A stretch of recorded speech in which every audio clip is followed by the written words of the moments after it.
Hi friends, నేను మీ హరి. మీరు చూస్తున్నది Hari student corner YouTube channel. ఇప్పుడు ఏపీ టెట్కి సంబంధించినటువంటి మ్యాథ్స్ గ్రాండ్ టెస్ట్ 4వది నిర్వహించడం జరుగుతుందండి. నాన్ మ్యాథ్స్ వారికి ఇది బాగా ఉపయోగపడే వీడియో. ఇందులో చాలా ఇంపార్టెంట్ బిట్స్ ఉన్నాయి. దయచేసి చివరి వరకు చూడండి, మీకు చాలా బాగా ఉపయోగపడుతుందని నా నమ్మకం, గట్టిగా చెప్పగలను. ఇందులో చాలా సూత్రాలు ఉన్నాయి, చాలా టెక్నిక్స్ ఉన్నాయి. సో ఇంకెందుకు టాపిక్లోకి వెళ్ళిపోదాం. ఇంకా లైక్ చేయకపోతే లైక్ చేయండి ఈ వీడియోకి. దయచేసి సబ్స్క్రైబ్ చేయకపోతే ఇంకా సబ్స్క్రైబ్ చేసుకోండి వేగంగా. ఫస్ట్ బిట్ చూద్దామండి. 91 బిట్. 100 లోపు గల కవల ప్రధాన సంఖ్యల జతలు ఎన్ని? Option 1 4, option 2 6, option 3 8, option 4 10.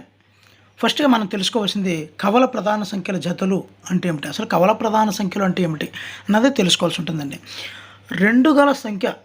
రెండు ప్రధాన సంఖ్యల మధ్య భేదం 2 ఉండాలండి. అలాంటివన్నీ కూడా ప్రధాన సంఖ్య, కవల ప్రధాన సంఖ్యలు అంటారండి. ఫర్ ఎగ్జాంపుల్ చూసుకున్నట్లయితే 3 5 ఉంది కదండి. ఇది ఒక 2 ప్రధాన సంఖ్యల మధ్యలో ఒక నెంబర్ ఉండాలి, అంటే భేదం 2 రావాలి. ఇలాంటి సంఖ్యలను మనం కవల ప్రధాన సంఖ్యలు అంటాం. అలాగే 5 7, 11 13, అదేవిధంగా 17 19. ఇలా చూసుకున్నట్లయితే మొత్తం 8 కవల ప్రధాన సంఖ్యలు ఉంటాయండి. సో ఆప్షన్ 3 8 అవుతుందండి. నెక్స్ట్ రెండో బిట్ చూద్దామండి. ఒక హోటల్లో 12 లీటర్ల పాలు కలవు.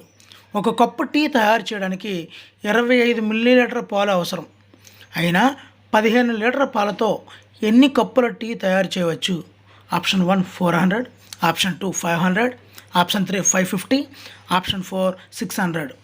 మరి ఇది చేయాలంటే ఫస్ట్గా మనం చేయాల్సింది, ఇక్కడ ఒక ప్రమాణంలో ఇచ్చాడండి. ఇక్కడ మిల్లీలీటర్ల ప్రమాణంలో 25 మిల్లీలీటర్ ఇచ్చాడు, ఇక్కడ 15 లీటర్లు అన్నాడండి. సో రెండాటికి కూడా ఒకే ప్రమాణంలోకి ముందు మార్చుకోవాల్సిన అవసరం ఉంది. సో చిన్నదైనటువంటి దాన్ని పెద్దది మార్చడం, 1 లీటర్కి 1000 మిల్లీలీటర్ కాబట్టి ఈ మిల్లీలీటర్ మార్చలేమండి, కొద్దిగా ఇబ్బంది పడతాం. కానీ ఈ 15 లీటర్లని 1 లీటర్కి 1000 మిల్లీలీటర్ కాబట్టి 15 లీటర్లు ఏమవుతుందంటే 15,000 మిల్లీలీటర్లు అండి. సో ఒక కప్పు టీ తయారు చేయడానికి 25 మిల్లీలీటర్లతో ఒక కప్పు టీ తయారు చేస్తారండి. మరి ఇది ఇప్పుడే చెప్పాను కదండి, 15 లీటర్లు అంటే 15,000 మిల్లీలీటర్లు. 15,000 మిల్లీలీటర్లతో ఎన్ని కప్పుల టీని తయారు చేస్తారు? ఇది ఎక్సైజ్ అనండి. ఇప్పుడు ఇక్కడ ఉన్నటువంటి ప్రమాణం పెరుగుతుందా తగ్గుతుందా? సో పెరిగింది, 25 మిల్లీలీటర్ నుంచి 15,000 మిల్లీలీటర్లు అయింది. సో ఇక్కడ కూడా టీ కప్పులు తయారు చేసే కప్పుల సంఖ్య కూడా పెరుగుతుంది. కాబట్టి ఇక్కడ ఇటువైపు చూసుకున్నట్లయితే ఎక్కువ బై తక్కువ ఇంటూ మిగిలిపోయిన నెంబరు అని వేసుకొని మనం చేయవచ్చండి. ఎక్కువ బై తక్కువ ఇంటూ మిగిలిపోయిన నెంబరు. ఇది 3వ సమ్లోని 3వ గ్రాండ్ టెస్ట్లోను 2వ గ్రాండ్ టెస్ట్లో కూడా చెప్పడం జరిగింది. ఇలాంటి మోడల్ లెక్క చెప్పడం జరిగింది. మరి ఈ యొక్క టీలు ఎంఎల్లో చెప్పలేదు నేను. ఒకసారి చూద్దామండి. 15,000 బై 15,000 ఎక్కువ ఇదే కదండి, బై తక్కువ ఇంటూ మిగిలిపోయిన సంఖ్య. ఇలా చేసుకున్నట్లయితే మనం ఈజీగా మనకి ఆన్సర్ అయితే వస్తుందండి. ఆన్సర్ 600 అండి. 600 కప్పులని తయారు చేయవచ్చు. ఒకవేళ ఇది మర్చిపోతే ఎలా సార్ అంటే, ఇక్కడ చూడండి 25 మిల్లీలీటర్లు అన్నది 4 కప్పులు తయారు చేస్తే 100 మిల్లీలీటర్లు అయిపోతుందండి. 4 కప్పులు. అదే 1000 అంటే 40 కప్పులు అండి. 40 కప్పులు ఇంటూ 15 మిల్లీలీటర్లు కదండి, 15 లీటర్లు కదండి. 40 ఇంటూ 15 600 అండి. ఇలా కూడా మనం నోటు లెక్కగా చేసుకోగలమండి. ఏ విధానం మెథడ్ మీకు ఈజీ అయితే ఆ విధానం చేసుకోవచ్చు అండి. మరి నెక్స్ట్ బిట్ చూద్దామండి. 93వది. 0.272727 and so on plus 0.737373.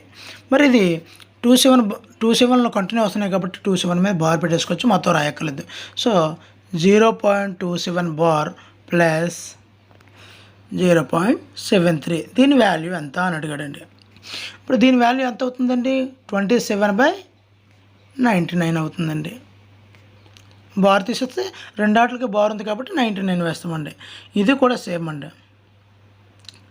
So ఈ రెండు ఎలా ఉన్నాయి? సజాతి భిన్నాలు పోలున్నాయి. హారాలు సమానం కాబట్టి ఆ రెండు అలా ఉంచేసుకొని పై రెండింటిని అంటే 27ని 63ని కలిపేస్తే 100/99 వచ్చిందండి. 100/99 వచ్చిందంటే మరి ఆన్సర్ చూసినట్లయితే 1.01 బార్ అవుతుందండి. దీన్ని భాగాహారం చేయడమేనండి. 1.01 బార్ అనేది ఆన్సర్ వస్తుందండి. మీరు బాగా ఈ 100/99 భాగాహారం చేస్తే 99 భాగాహారం చేస్తే 1.01 బార్ వస్తుందండి. మరి నెక్స్ట్ బిట్ చూద్దామండి. ఇది చాలా చాలా ఇంపార్టెంట్ అండి. 16,129 యొక్క వర్గమూలం ఎంత? Square root. చిన్న నెంబర్లు ఇచ్చేయాలనుకోండి, ప్రధాన కారణాంకాలు లబ్ధం చేయాలండి. మరి ఇలాంటి పెద్ద నెంబర్లు ఇస్తే 5 డిజిట్స్ వస్తాయి అనుకోండి, ప్రధాన కారణాంకాల లబ్ధం కొన్ని చేయడం కష్టం అవుతుందండి. ఇప్పుడు ఇక్కడ ఆప్షన్లు అన్నీ కూడా ఎక్కువ ప్రధాన సంఖ్యలు ఇవ్వడం జరిగిందండి చూడండి ఆప్షన్లో. కాబట్టి ప్రధాన సంఖ్యలతో చేయడం అనేది కొద్ది కష్టం. అయితే 2 మెథడ్లో చేయొచ్చండి ఈ లెక్కని. ఒకటి ఆప్షన్ 1ని ఆప్షన్ 2ని ఒకదానికొకటి గుణించేసుకొని ఆప్షన్ 1 తీసుకోనండి, అదే నెంబర్ 123 × 123 చేసేసి ఆన్సర్ వచ్చిందా లేదా, లేకపోతే 127ని 127తో మల్టిప్లై చేసేసి ఆన్సర్ వచ్చిందా లేదా, 133ని మళ్ళీ 133తో మల్టిప్లై చేసి ఆన్సర్ వచ్చిందా లేదా, అలా చేసుకోవచ్చండి. ఇలా 4 ఆప్షన్లైనా. అలా వద్దండి, చాలా టైం అయిపోద్ది కదా, మూడు భాగాహారాలు చేయడం, 3 గుణకారాలు చేయడం అంటే కొద్ది టైం పడుతుంది కదా అంటే ఈ మెథడ్ చాలా చాలా ఈజీ అండి. ఎవరికి అర్థం కాకపోవచ్చు కానీ ఈజీగా చెప్తాను. ఫస్ట్ ఒక నెంబర్కి బార్ పెట్టుకోవాలి, 2 నెంబర్కి 2 నెంబర్లు ఇలా చేసుకోవాలండి. మొదటి 1 ఉంది కాబట్టి ఇక్కడ 1 వేసుకోవాలండి. 1 1 1. సో 1లోంచి 1 సబ్ట్రాక్ట్ చేస్తే 0 వస్తుందండి. ఇప్పుడు సెకండ్ 2 ఆటలకు బార్ పెట్టుకున్నది కదండి, అది దించుకోవాలండి. ఇప్పుడు ఈ 1ని మనం ఇక్కడ డబల్ చేసుకోవాలండి. డబల్ చేసుకుంటే 2 అవుతుంది. ఇప్పుడు 2 ఇక్కడ ఎప్పుడైతే 2 వేసుకున్నామో పక్కన కూడా 2 కానీ 3 కానీ 4 కానీ ఇలా వేసుకోవాలండి. సో ఫస్ట్ నేను 2 వేసుకున్నాను అనుకోండి, మళ్ళీ 2తోనే గుణించాలి. అదే 3 వేసుకున్నాను అనుకోండి, 23 వేసుకున్నాను అనుకోండి, 3తోనే గుణించాలి. ఓన్లీ ఈ 1కి డబల్ మాత్రమే ఇక్కడ వేసుకున్నాను. ఇక్కడ 3 వేసుకుంటే ఇక్కడ 3 వేసుకోవాలి, ఇక్కడ 2 వేసుకుంటే ఇక్కడ 2 వేసుకోవాలన్నమాట. ఇది చూడండి 22 2 జార్ 44 అండి. అదే 23 3 జార్ చూద్దామండి. 3 3 జార్ 9, 2 3 జార్ 6. ఈ 69 అనేది ఇక్కడ ఎక్కువైపోతుంది కాబట్టి 22 ఇక్కడ 2 వేసుకున్నాను కాబట్టి ఇక్కడ 2 వేసుకోవాలండి. 44. 11లోంచి 4 అయితే 7, 6లోంచి 1 వెళ్ళిపోతుంది కాబట్టి ఇక్కడ 17 29. ఇది రామానుజన్ సంఖ్యలా ఉందండి. 17 29. తర్వాత ఏమవుతుందంటే ఇక్కడ 12 ఉంది కదండి. ఇప్పుడు మరి ఇక్కడికి రాబడికి ఏమొస్తుందండి, 24 రావాలి. డబల్ చేసుకోవాలి ఇక్కడ కూడా. సో 24 అయింది కాబట్టి ఇప్పుడు ఇక్కడ 24 అంటే 7 వేసేసుకోవచ్చండి. అంటే ఇక్కడ ఆప్షన్లో 127 ఉంది, 123 ఉంది. 123కి సెట్ అవ్వదండి. 3 వేసుకుంటే 700 వస్తుందండి. 7 వేసుకోవాలి. అందుకే డైరెక్ట్గా నేను 7 వేసుకున్నాను. ఆన్సర్ అయితే 1729 వస్తుందండి. సో ఈ విధంగా మనం ఆన్సర్ని మనం రప్పించగలమండి. ఆన్సర్ అయితే బి 127 అండి. చాలా చాలా ముఖ్యమైన లెక్క. మరి మీకు ఏమైనా డౌట్ ఉంటే మళ్ళీ అడగండి, మేము మీకు స్పెషల్గా చెప్పడం జరుగుతుంది. ఈ క్రింది వానిలో నెక్స్ట్ బిట్ చూద్దామండి. ఈ క్రింది వానిలో పైథాగోరియన్ త్రికము ఏది? ఇక్కడ త్రికము అంటే మొదటి 2 చిన్న సంఖ్యల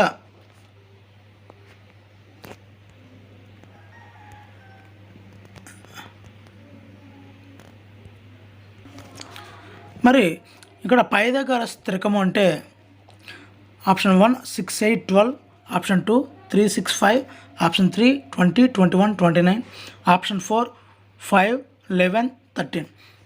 ఇక్కడ ఆన్సర్ చూసుకున్నట్లయితే చాలా జాగ్రత్తగా చేయాలండి. ఏమీ కాదు, మొదటి 2 వర్గాలు చేసేసి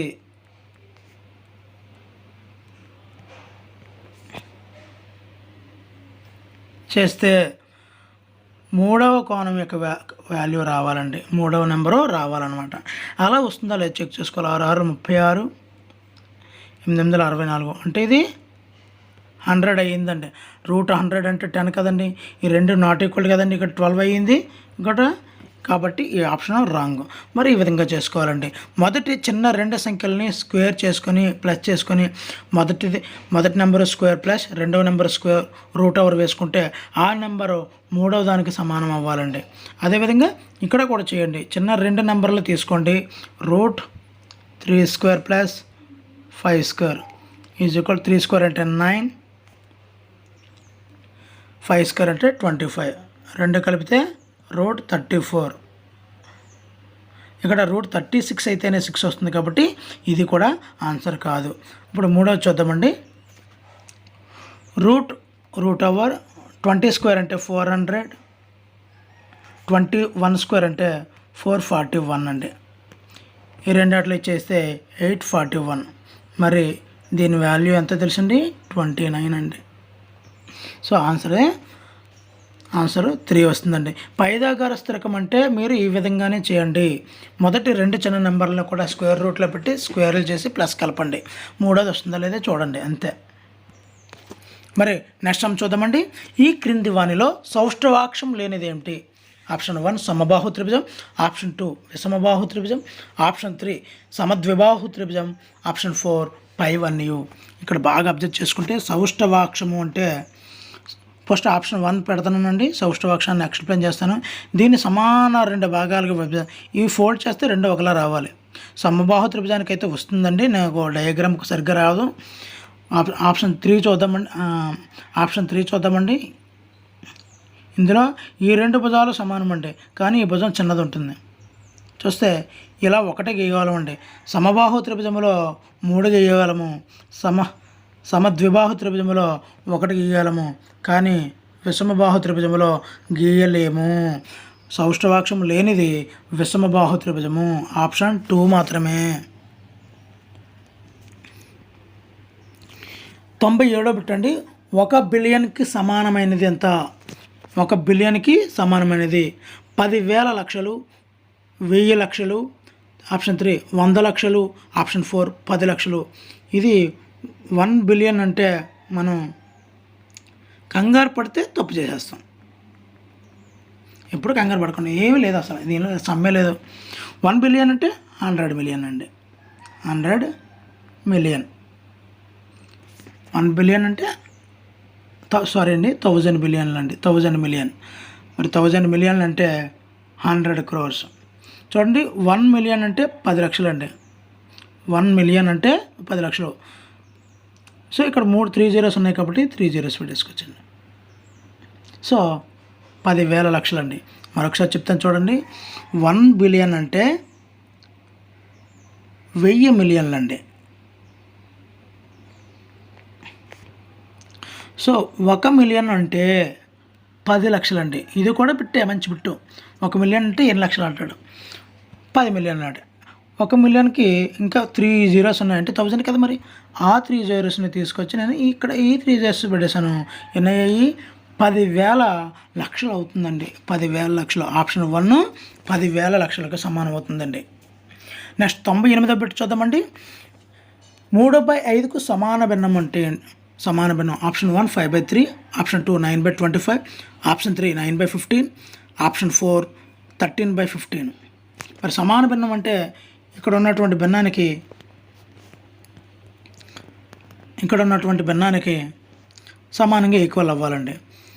లవాన్ని హారాన్ని ఒకే నెంబర్తో గుణిస్తే ఇక్కడ ఆప్షన్లో ఇది రాంగ్ వస్తుంది. ఇది చూసినట్టే ఈ 9 3తో గుణిస్తే వస్తుంది, ఇది 5తో గుణించాల్సి వస్తుంది. రెండు ఒకే నెంబర్తో గుణించాలండి. మళ్ళీ చూద్దామండి. మూడోది చూద్దాం. ఈ 11 చూడండి, 3తో గుణిస్తే వస్తుంది. మరలా అదే 3తో గుణించాలండి. ఇది 15 వస్తుందా లేదా? యాస్, ఇది కూడా 15 వస్తుంది. డినామినేటర్ని 3తో గుణిస్తే 15 వస్తుంది. న్యూమరేటర్ని 3తో మల్టిప్లై చేస్తే 9 వస్తుంది. కాబట్టి ఆన్సర్ అయితే 3 వస్తుందండి. మరి 3 టేబుల్లో లాస్ట్ వన్ చూద్దామండి. ఈ 3 టేబుల్లో పైన ఉన్నటువంటి 11 3 టేబుల్లో 13 రాదు. కాబట్టి ఇది రాదు, ఇది రాదు, ఇది రాదు. ఆన్సర్ 3 అండి. నెక్స్ట్ బిట్ 99వ బిట్ చూద్దామండి. ఒక జత బూట్ల ధర 550 రూపాయలు. వాటి అమ్మకం వెలపై 10% తగ్గిస్తే బూట్ల ధర. మరి బూట్ల ధర తెలిసింది, తగ్గించిన వెల తెలిసింది. కాబట్టి ఈజీగా వాడు 10% అన్నాడు కాబట్టి 100లో 10% తీసేస్తే అంటే 10, 200లో 10% 20, 300లో 10% 30, 550లో 10% 55. ఇచ్చినటువంటి ఈ బోట్ల ధరలోంచి 55 తీసేస్తే మనకి ఆన్సర్ వచ్చేస్తుందండి. 10%, 20% ఇలా కరెక్ట్ ఫిగర్ వస్తే చాలా ఈజీగా చేయగలమండి. మరి ఇలా సబ్ట్రాక్షన్ చేస్తే ఆన్సర్ అయితే 495 వస్తుందండి. నెక్స్ట్ 100వ బిట్ చూద్దామండి. 5,000 రూపాయలను సంవత్సరమునకు 8% వడ్డీ రేట్ చొప్పున 2 సంవత్సరాలు పొదుపు చేసిన వచ్చు చక్ర వడ్డీ ఎంత అడిగింది. ఇక్కడ బాగా గుర్తుంచుకోవాలండి. ఆప్షన్ 1 5,832, ఆప్షన్ 2 832, ఆప్షన్ 3 900, ఆప్షన్ 4 5,900 అండి. ఇక్కడ ఏమేమి ఇచ్చాడో ముందు మనం రాసుకోవాలండి. ఇక్కడ 5,000 ఇచ్చాడు, అది ప్రిన్సిపల్ అండి. 5,000 రేట్ ఆఫ్ ఇంట్రెస్ట్ ఇచ్చాడండి. రేట్ ఆఫ్ ఇంట్రెస్ట్ 8% అండి. ఇక్కడ ఇయర్స్ ఇచ్చాడు, ఎన్ అనుకుంటాం, దీని 2 ఇయర్స్ అండి. ఇప్పుడు వడ్డీ రేటుకు ఫార్ములా ఇక్కడ చక్రవడ్డీ ఇచ్చాడండి. చక్రవడ్డీకి formula A is equal to P into 1 plus r/100 whole power n. ఈ సూత్రంలో మనం ప్రతిక్షేపించాలండి. ప్రతిక్షేపించి ఒక వాల్యూ వస్తుందండి. మరి అసలు కదండి, ఇది మొత్తం కదా. ఈ మొత్తంలోని ఈ యొక్క వడ్డీని తీసేస్తే interest is equal A minus P. ఇక్కడ ఒక వాల్యూ వస్తుంది. ఆ వాల్యూ ఈ వాల్యూ రెండింటిలో సబ్ట్రాక్ట్ చేస్తే మనకు ఆన్సర్ వస్తుంది. ఆ ఆన్సరే 832 అండి. ఇందులో ఈ పిని, ఈ 5,000ని, ఆర్ 8ని, ఎన్ 2ని ప్రతిక్షేపించి గుణకారం చేసేయాలండి. అంతేనండి. ఫైనల్గా ఆన్సర్ అయితే వచ్చేస్తుందండి. ఇక్కడ చూడండి, 101ది 17, 25, 28, 35, 40ల దత్తాంశములకు అంకగణిత మధ్యమాన్ని కనుగొనండి. అంకగణిత మధ్యమం అంటే ఏమిటి అసలు ఫస్ట్ మనం తెలుసుకోవాల్సింది. అంటే రాసుల మొత్తము బై రాసుల సంఖ్య. ఇక్కడ 5 సంఖ్యలు ఇచ్చాడు, రాసుల సంఖ్య 5. పైన ఉన్నటువంటి అన్నిటిలో కలిపేసి 5తో భాగించేయాలి. మొత్తం కలిపితే 145 అవుతుందండి. కింద డినామినేటర్ 5. సో మల్టిప్లై చేసేస్తే 145/5. కింద మల్టిప్లై చేసేస్తే 5 2s are 5 9s are. So answer 29 వస్తుందండి. అంకగణిత మధ్య ఈ విధంగా చేయొచ్చు. రాసుల మొత్తము బై రాసుల సంఖ్య అని. నెక్స్ట్ 102వదండి. ట్రయాంగిల్ ఏబిసి, ట్రయాంగిల్ పీక్యూఆర్ మరియు angle C is equal to 53 అయినా యాంగిల్ పి ఎంత? ఇప్పుడు ఇది చాలా ఇంపార్టెంట్ అండి. ఇక్కడ angle C is equal to angle R అవుతుందండి. వాడు ఇచ్చిన ఫార్ములా ప్రకారం angle C is equal to angle R is equal to 53 అవుతుందండి. మరి లోపల ఉన్నటువంటి కోణాలు మొత్తం ఎంతండి? యాంగిల్ పి ప్లస్ త్రిభుజంలో 3 కోణాలు మొత్తం ఎంతండి? 100 డిగ్రీ 180 డిగ్రీలు అండి. 180 డిగ్రీలు. అయితే ఒక కోణం 53 అని ఇచ్చాడు, యాంగిల్ ఆర్ 53 అని ఇచ్చాడు. ఇండైరెక్ట్గా క్యూ అన్నది 90% ఇచ్చాడండి. సర్వసమానమైన అన్నాడు కాబట్టి ఇక్కడ క్యూ వాల్యూ 90 డిగ్రీస్ అండి. ఇంకా మిగిలిపోయింది అంతండి, ఒక 90 అయిపోయింది, ఒక 53 అయిపోయింది, అంటే 143. ఇంకా తిరిగి మిగిలిపోయింది అంతండి, లాస్ట్ని 37 మిగులుతుంది. ఈ రెండు కలిపేస్తే 180లో సబ్ట్రాక్ట్ చేస్తే 37 వచ్చేస్తుందండి. ఇక్కడ ఈ యొక్క సింబల్ యొక్క గుర్తు మధ్యలో ఉన్న కోణము సమానము, ఇంకో కోణం ఇచ్చాను, మూడో కోణం కనుక్కోండి అని వాడు ఇండైరెక్ట్గా ఈజీగా అడిగాడు అనమాట. మనం ఆ లాజిక్ను గమనిస్తే అర్థమైపోతుంది. 103వ బిట్ చూద్దామండి. కర్ణముల పొడవులు వరుసగా 10 సెంటీమీటర్లు మరియు 8.2 సెంటీమీటర్లుగా గల సమచతుర్భుజం యొక్క వైశాల్యం కనుగొండి. ఇక్కడ కర్ణాల పొడవులు ఇచ్చాడు 10 సెంటీమీటర్లు 8.2. మరి సమచతుర్భుజం వైశాల్యం ఎలాగా, సూత్రం ఎలాగా అని కన్ఫ్యూజ్ పడకండి. ఎప్పుడు చాలా ఈజీ. కర్ణాలు 2 ఇచ్చాడంటే మీకు హాఫ్ d1 d2ఏ. మీకు సూత్రం గుర్తు లేకపోయినా ఇది ఒక బండకంటస్థగా గుర్తుండాలండి. 2 కర్ణాలు అనేవి ఇచ్చాడంటే అక్కడ వైశాల్యం అడిగాడంటే హాఫ్ d1 d2. ఆల్రెడీ 2వ గ్రాండ్ టెస్ట్లో చెప్పడం జరిగింది, d1 d2 అంటే కర్ణాలు అని. హాఫ్ d1 అంటే 10, d2 అంటే 8.2. ఇది 8.2 2 5లో 5 8 40, 41 వస్తుందండి ఆన్సరు. 41 వస్తుంది. అర్థమైందండి. సమచతుర్భుజం యొక్క వైశాల్యం 2 కర్ణాలు ఇస్తే మీరు బ్లైండ్గా ఫిక్స్ అయిపోవచ్చు మీరు. అది నా యొక్క ఆప్షన్ అయితే. నెక్స్ట్ 106 పెట్టండి. క్రింది దత్తాంశంకు వృత్త రేఖా చిత్రాన్ని గీయగా ఇంగ్లీష్ మార్కులను సూచించు సెక్టార్ యొక్క కోణం ఎంత? ఇక్కడ ఒక టేబుల్ ఇచ్చాడండి. విషయం తెలుగు, ఇంగ్లీష్, గణితం, సామాన్య శాస్త్రం, సాంఘిక శాస్త్రం మార్కులు ఇచ్చాడు. ఓన్లీ వాడు ఏం చేశాడు, ఇంగ్లీష్కి మాత్రమే సెక్టార్ యొక్క కోణం కనుక్కున్నాడు. అసలు కన్ఫ్యూజన్ లేదు, ఏమీ లేదు. చాలా జాగ్రత్త కల్పించండి. ఇప్పుడు ఇంగ్లీష్కు 20 మార్కులు ఇచ్చాడు కాబట్టి 20/, ఈ టోటల్ చేయాలండి. ఇవన్నీ టోటల్ చేయాలి. టోటల్ చేస్తే 90 వస్తుందండి. ఇంటూ సో సెక్టార్ కోణం అన్నాడు కాబట్టి 360తో మల్టిప్లై చేయాలి. అంతేనండి. మనం 91 జార్ 94 జార్, సో 24 జార్ 80. ఆన్సర్ అయితే 80 వస్తుందండి. Option B. ఒకవేళ అలా కాదు, గణితం ఇచ్చాడు అనుకోండి, కంగారు పడడానికి ఏమీ లేదండి. ముందు గణితం టోటల్ 90 అని చెప్పాను. ఇంటూ 360. ఎందుకు 360? సెక్టార్ కోణం అడిగాడు కాబట్టి 91 జార్ 94, 4 8 జార్ 4, 18 జార్ 72.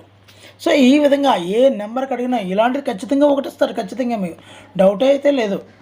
ఇలాంటిది పడే అవకాశం చాలా ఎక్కువ పర్సంటేజ్ ఉంది. ఓకేనండి. ఇది ఒకసారి మరలా అన్ని నెంబర్లకు కూడా కాల్కులేట్ చేసి వీలైతే కామెంట్ చేయండి. తప్పు కాదో చెప్తాను, లేకపోయినా పర్వాలేదు. నెక్స్ట్ 105 పెట్టండి. వృత్త పరిధి 22 సెంటీమీటర్స్ అండి. అయినా వృత్త వైశాల్యం ఎంత? ఇక్కడ వృత్త పరిధి సూత్రం 2πr అండి. 22 సెంటీమీటర్ అని ఇచ్చాడు ఆల్రెడీ. 2 వాల్యూ తెలుసు, పై వాల్యూ తెలుసు. 2 × 22/7 × r. ఈ 2 క్యాన్సిలేషన్ అయిపోతాయండి. సో 7/r వాల్యూ ఎంత అయిందండి? 7/2 అయిపోతుందండి. ఈ r వాల్యూను వృత్త వైశాల్యం అంటే πr². పై అంటే తెలుసు 22/7. సో r² అంటే r వాల్యూ 7/2.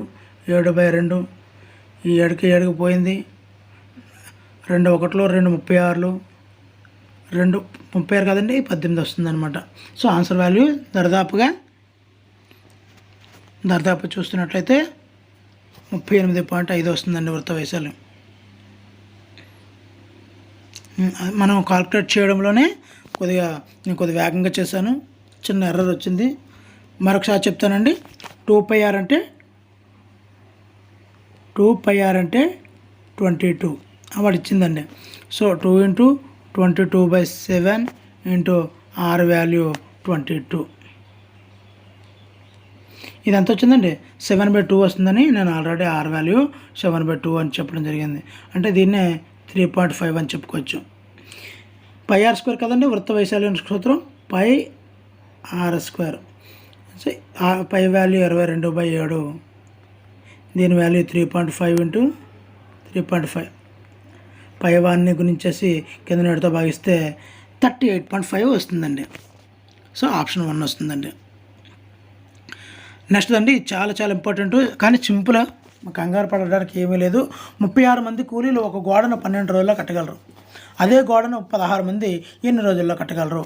ఆప్షన్ 1 12 రోజులు, ఆప్షన్ 2 21 రోజులు, ఆప్షన్ 3 27 డేస్, ఆప్షన్ 4 32 డేస్. బాగా చూడండి, ఇందులో లెక్క అయితే ఏమీ లేదండి. 36 మంది ఒక గోడను కట్టగలగాలి. 36 మంది ఒక గోడను ఎన్ని రోజుల్లో కడతారండి? 12 రోజుల్లో. అయితే 16 మంది ఎన్ని రోజుల్లో కడతారు? ఇందులో ఏముందండి, ఇక్కడ 36 మంది అయినప్పుడు 12 రోజులు పడుతున్నారు. 16 మంది అయితే ఎక్కువ అవుతుందండి, తక్కువ రోజులు కడతారా? ఎక్కువ రోజులే కదండి. సో ఎక్కువ అబ్బాయి ఎప్పుడూ ఒకే సూత్రం చెప్తున్నారు మాస్టర్ అనుకోకండి, ఈజీ అండి ఇదే. ఎక్కువ అబ్బాయి తక్కువ అంటూ మిగిలిపోయిన సంఖ్య 4 3 4 4 4 9 9 3 27 రోజులు. అంతేనండి. ఇందులో మన కంగారు పడిపోయి ఏటి అని కంగారు పడడానికి ఏమీ లేదు. అక్కడ ఎక్కువ అవుతుందా తక్కువ అవుతుందా అనేది మనం గమనించాలి. ఆ గమనిస్తే మనకి చాలా ఈజీ వస్తుందండి. నెక్స్ట్లో వేరే మోడల్లో ఉంటాయి, అది కూడా చెప్తాను. దయచేసి ఇంత మంచి వీడియోని మీకు అందిస్తున్నటువంటి ఈ ఛానల్ని సబ్స్క్రైబ్ చేసుకోండి. అలాగే ఇంకా ఇప్పటికీ ఈ వీడియోకి లైక్ చేయకపోతే దయచేసి లైక్ చేయండి, మీ ఫ్రెండ్స్కి కూడా షేర్ చేయండి. నెక్స్ట్ పెట్టండి, ఒక్క త్రిభుజంలో ఒక కోణం మిగిలిన రెండు విభిన్న కోణాల మొత్తానికి సమానమైన అయినా ఆ త్రిభుజం ఏమిటి?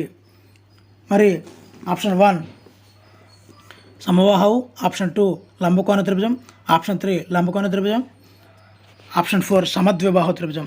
చూడండి ఇక్కడ బ్లైండ్గా చెప్తున్నాను, ఫార్ములా ఏమి యూజ్ చేయక్కర్లేదు. ఒక త్రిభుజంలో 3 కోణాలు మొత్తం ఎంత అండి? 180 డిగ్రీలు, అంతే కదండి. ఇది అచ్చంగా లంబకోణ త్రిభుజంలో 90 డిగ్రీలు అవుతాయి కదా. మరి ఈ రెండు కలిస్తే ఎంత అవ్వాలండి? సో 180లో 90 తీస్తే ఈ రెండు కలిపితే 90 అవ్వాలి. అంటే ఒక కోణము 2 కోణాల మొత్తాన్ని సమానమైతే ఇది ఏ త్రిభుజం అయిందండి? ఆప్షన్ 3 లంబకోణ త్రిభుజం అవుతుందండి. సింపుల్ లాజిక్ అండి, అంతే. ఇక్కడ చూద్దామండి, ఇదే ఇంకో మోడల్ లెక్క అన్నాను కదా, అది చెప్తున్నానండి. ఒక కారుని గంటకు 60 కిలోమీటర్ల వేగంతో ప్రయాణించి గమ్యమును 4 గంటల్లో చేరును. ఒకవేళ ఆ కారు గంటకు 80 కిలోమీటర్ల వేగంతో ప్రయాణించిన గమ్యమును చేరుటకు ఎంతకాలం పట్టును? ఇది చాలా చాలా ఇంపార్టెంట్ అండి. సో 60 కిలోమీటర్ల వేగంతో వెళితే ఇక్కడ చిన్న లాజిక్ని మర్చిపోతాం. ఇక్కడ సేమ్ అలా 4 గంటల్లో చేరుకుంటారండి. అదే వేగము 80 కిలోమీటర్ల వేగంతో వెళ్తే మెషారంటే ఇక్కడ పెరిగింది కదా, ఇక్కడ పెరుగుతుంది కదా అనుకోకండి. వేగాన్ని పెంచినప్పుడు చేరుకునే టైం ఏమవుతుందండి? తగ్గుతుంది. కాబట్టి తక్కువ బై ఎక్కువ వేయాలి. ఇక్కడ బాగా గుర్తుంచుకోండి, వేగాన్ని పెంచినప్పుడు ఇక్కడ దూరం ఏమవుతుందండి? చాలా వేగంగా చేరుకోగలం, టైం అయితే తగ్గిపోతుంది. సో ఎప్పుడైతే ఇక్కడ ఆన్సర్లో తగ్గుతుందో సో అప్పుడు మనం ఏం వేయాల్సింది? తక్కువ బై ఎక్కువ వేయాలి. తక్కువ 60, ఎక్కువ 80 ఇంటూ మిగిలిపోయిన సంఖ్య 4 కదండి, ఆ 4 వేసాం. సో 0కి 0కి 4 1 జార్, 4 2 జార్, 2 1 జార్, 2 3 జార్. సో ఆన్సర్ అయితే మనకి 3 గంటలు వస్తుందండి. ఆన్సర్ అయితే 3 గంటలు వస్తుందండి. నెక్స్ట్ బిట్ చూద్దామండి. సోపాన చిత్రంలో 1 అన్ని దీర్ఘచతురస్రాల పొడవులు సమానము, 2 అన్ని దీర్ఘచతురస్రాల వెడల్పుల సమానం, 3 అన్ని దీర్ఘచతురస్రాల పొడవులు వెడల్పుల సమానం, ఆప్షన్ 4 అన్ని దీర్ఘచతురస్రాల పొడవులు వెడల్పులు అనుపాతంలో ఉంటాయి. ఇది డైరెక్ట్ బిట్ అండి. అన్ని దీర్ఘచతురస్రాల వెడల్పు సమానం, కానీ పొడవులు అయితే సమానం కావండి. మరి వాడు 18 అయితే 18 సెంటీమీటర్ల పొడవు ఇవ్వాలి, 14 అయితే 12 సెంటీమీటర్ల పొడవు ఇవ్వాలి, అంతే తప్ప కానీ వెడల్పులు మాత్రం అన్నింటికీ ఒకేలా ఉంటుంది. ఇక్కడ చూడండి 110 బిట్ 14, 36, 25, 28, 35, 32, 56, 42, 50 రాశుల గల దత్తాంశం యొక్క మధ్యఘాతం ఎంత?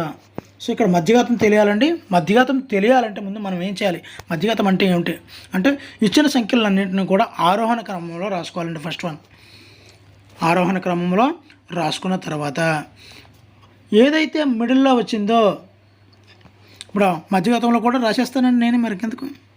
ఒకసారి ఆరోహణ క్రమంలో రాస్తున్నాను. ఒకసారి నేను కష్టపడితే 1 నిమిషంలో మీకు క్లారిటీ అయితే ఒకసారి వస్తుంది. మీకు రావచ్చు, రాను అభ్యర్థుల్ని నాన్ మ్యాథ్స్ వాళ్ళని బేస్ చేసుకుని నేను వీడియో చేస్తున్నాను కాబట్టి అన్నీ చెప్పాల్సి వస్తుంది. దయచేసి అన్యదా భావించొద్దు.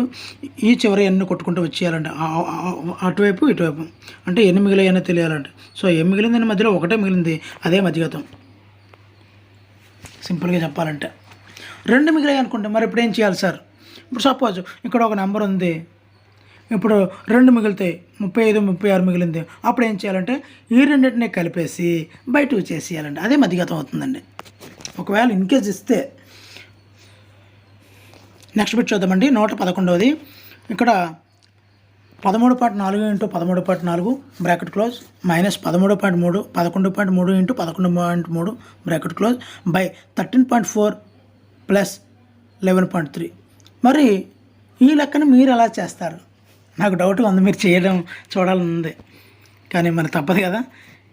చూడండి, ఇది ముందు ఈ ఆప్షన్ చేసేస్తారు, తర్వాత ఇది చేసేస్తారు, తర్వాత ఈ రెండు చేసేస్తారు, పై ఈ రెండింటి నుంచి మైనస్ చేసేసి దీంతో భాగిస్తారు, అంతే కదండి.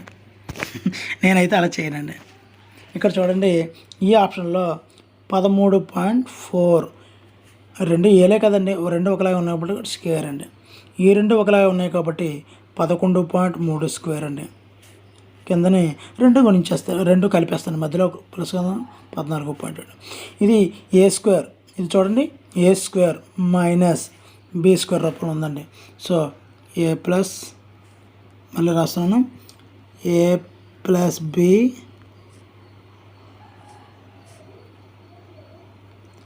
ఏ మైనస్ బి బై ఇందాక ఎంత వచ్చిందండి 14.7 వచ్చింది. ఇది కూడా కలపక్కర్లేదండి. 13.4 ప్లస్ 11.3 దీనికి క్యాన్సిల్ అయిపోతుందండి. ఆన్సర్ దీని నుంచి ఇది సబ్ట్రాక్టింగ్ చేసేస్తే 2.1 వస్తుందండి ఆన్సర్. చూడండి చాలా ఈజీ అండి. మనం ఏదో కంగారు పడిపోయి అది మల్టిప్లై చేయాలి, ఇది మల్టిప్లై చేయాలి, దానిలో తీయాలి, ఇది కలపాలి, ఇవన్నీ అవసరం లేదండి. ఇక్కడ ఫార్ములాని బాగా యూజ్ చేసుకుంటే A square minus B square by A plus B అని ఉంది కాబట్టి పైది ఫార్ములాలో యూజ్ చేసుకొని మార్చుకోవాలండి అంతే. మరి అంత పెద్ద లెక్క ఇచ్చి మళ్ళీ కష్టపడ్డండి. 112దండి, ఒక దీర్ఘఘనం యొక్క పొడవు వెడల్పు ఎత్తుల వరుసగా 3x 4x² 5 అయినా ఆ దీర్ఘఘనం యొక్క ఘనపరిమాణం ఎంత? ఘనపరిమాణం అంటే విఏ కదండి, వి. ఈ వాల్యూ ఎంత అన్నాడు. దీర్ఘఘనం యొక్క ఘనపరిమాణం చాలా ఈజీ అండి. ఇక్కడ ఇచ్చినటువంటి పొడవుని, వెడల్పుని, ఎత్తుని అంటే ఎల్ని, వెడల్పు బిని, ఎత్తు హెచ్ని మూడింటిని గుణించేస్తే మనకు ఆన్సర్ వచ్చేస్తుందండి అంతే. మరి చేసేయండి, ఆన్సర్ అంతా కామెంట్ చేయండి. ఆన్సర్ అయితే ఆప్షన్ 2 60x³ వస్తుందండి. 113దండి, x² + 7x + 12 divided by x + 3 యొక్క విలువ ఎంత? ఇక్కడ మనము దీనిని కారణాంకాలుగా విడగొట్టుకోవాలండి. ఎలా సార్ కారణాంకాలుగా విడగొట్టుకోవాలి అంటే ఫస్ట్ x² + 7x+, ఇది చాలా చాలా ఇంపార్టెంట్ అండి. ఎందు గురించి అంటే చాలా చాలా ఇంపార్టెంట్ అయినవి వేస్తుంటాడు, కానీ కొంచెం ఈజీగా ఉన్నాయి. ఇక్కడ x² రావాలండి, కానీ ఇక్కడ x ఉంది, ఇంకో xతో గుణిస్తే వచ్చేస్తుందండి x². మరి దీన్ని వచ్చంగానే గుణిస్తే ఇది బాధపడుతుంది కదండి, మరి దీంతో కూడా గుణించేద్దాం 3x. ఈ రెండు మైనస్లు చేద్దామండి. x²కి x² పోతుంది, 7xలోంచి -3x తీస్తే 4x + 12. ఇక్కడ మరలా గుణించాలండి, ఇక్కడ xని 4xతో గుణించాలి. అంటే ఇక్కడ లేనిది ఇక్కడ ఉన్నది 4 మాత్రమే. అదే 4 నేను +4 వేసుకుంటానండి. 4x ప్లస్, మరి దీనితోనే దీన్ని గుణిస్తే బాధపడుతుంది కాబట్టి దీన్ని కూడా గుణించేద్దాం 12. సో రెండు మైనస్లు చేసుకుంటే మొత్తం క్యాన్సిలేషన్ అయిపోతుంది. ఆన్సర్ అయితే x + 4. అంతేనండి, చాలా ఈజీ అండి, మనం అర్థం చేసుకోవడంలోనే ఉంది.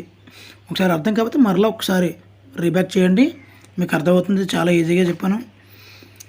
నెక్స్ట్ చూద్దామండి. 114 బిట్టు, 60 సెంటీమీటర్ల పొడవు, 40 సెంటీమీటర్ల వెడల్పు మరియు 30 సెంటీమీటర్ల ఎత్తు కలిగిన పూర్తిగా మూత కలిగిన పెట్టె యొక్క బాహ్య తలము రంగు వేయుటకు 20 చదరపు సెంటీమీటర్లు అయ్యే ఖర్చు 50 పైసలు. అయినా మొత్తం ఖర్చు ఎంత? ఇది చాలా చాలా ఇంపార్టెంట్ అండి. మరి ఎలా చేద్దామంటే ఇది ఇండైరెక్ట్గా మనకి ఏమి ఇచ్చాడు అంటే పెట్టె అంటే దీర్ఘఘనం అండి. ఫస్ట్ ఇందు గురించి అంటే పొడవు వేరుగా ఇచ్చాడు, వెడల్పు వేరుగా ఇచ్చాడు, ఎత్తు ఇచ్చాడు, రెండు వేరువేరుగా ఇచ్చాడు. కాబట్టి దీర్ఘఘనం యొక్క సంపూర్ణ తల వైశాల్యం సూత్రం కావాలండి. 2 × LB + BH + HL అండి ఆ సూత్రం. మరి దీనిలో వాడు ఇచ్చిన అన్ని ప్రతిక్షేపించేసుకోవాలి. ఫైనల్గా ఆన్సర్ అయితే 10,800 వస్తుందండి. మరి అలా వచ్చిందో లేదో కామెంట్ చేయండి, పర్వాలేదు, నేను చెప్తాను. సో 10,800 వచ్చింది కదండి. ఇప్పుడు మరి 20 చదరపు సెంటీమీటర్లు వాడు ఇచ్చేసి చూడండి, ఇక్కడ 20 చదరపు సెంటీమీటర్లకు అయ్యే ఖర్చు 50 పైసలు అండి. 50 పైసలు అంటే 50/100 అని వేసుకొచ్చండి. పైసలు అంటే రూపాయలకు మారిపోయింది అనుకోండి, మళ్ళీ ఇబ్బంది పడతాం అనమాట. అందు గురించి అలా వేస్తున్నాను.